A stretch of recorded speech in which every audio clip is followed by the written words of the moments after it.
Another great reason to plant these is you can practice basketball. This is an example of one right now. Look at that bloom. Holy crap. So when we call a Panicle Hydrangea, it's the Hydrangea paniculata species. And they actually do quite well in Utah.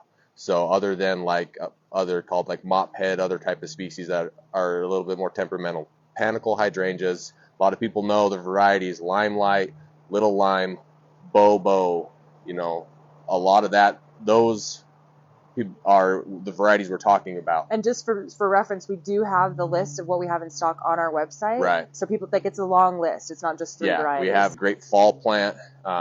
So you're gonna have these nice blooms. These are great actually for cut flowers. You can, you could cut some of these blooms, keep them. A lot of people like to dry them. So I mean, that bloom is amazing. I can't get over how huge that is. It's literally like the size of a dog's head. Yeah, that's what Panicle Hydrangeas are known for. Yeah. Big, huge blooms. And now this is the variety that changes color too, right? Some do. Oh, okay. Yeah, okay. some go. Well, they all change, but Gotcha. They'll typically start out white and then either fade to like a lime green color or a reddish color. Kind of the name goes with it a lot. Limelight, Little Lime is the lime. Firelight. Quick fire. Oh, that makes sense. So like the lime colors turn more green and the fiery ones turn more reddish. Yeah, I mean they're kind of named, a little bit that way. Right, But sense. but yeah, it's a great plant. One key on these is pruning. You do they bloom on new wood, which is nice. So that's a nursery way of saying they're harder to screw up pruning.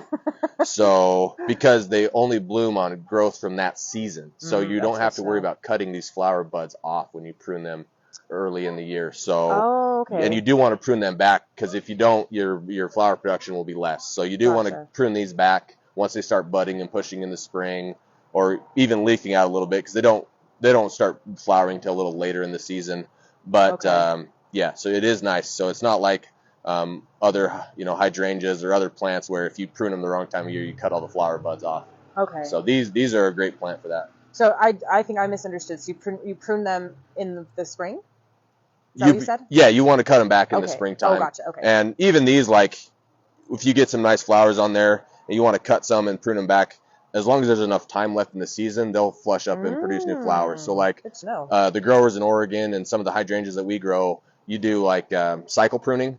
Okay. So say you have a crop of 300 and you can set target dates for when you want that crop to be retail ready, is what we call it, with a certain amount of bloom that you're looking for, and you can cut those and you can kind of project on 4 to 6 weeks depending on timing that it's going to be budded back up and blooming. So growers that grow big numbers of these, they're pruned all throughout the season to get that bloom at the right time.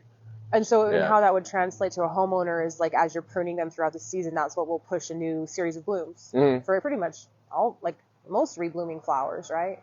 Yeah. Oh yeah. You can prune, a lot of stuff to kind of, plants always look a little better. Well, I shouldn't say that. Plants typically look better after a prune, because you kind of clean that up and then they flush some of that nice new growth. And, for certain plants, a prune on them just helps them look a little better. So I'm going to envision my coneflower. I'm going to clip some coneflower, clip some hydrangea, make a really beautiful bouquet, and then they'll send out more blossoms.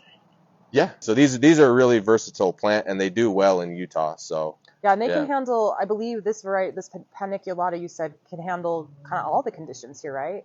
Soil, water, pretty much for the most part. Can they handle secondary water?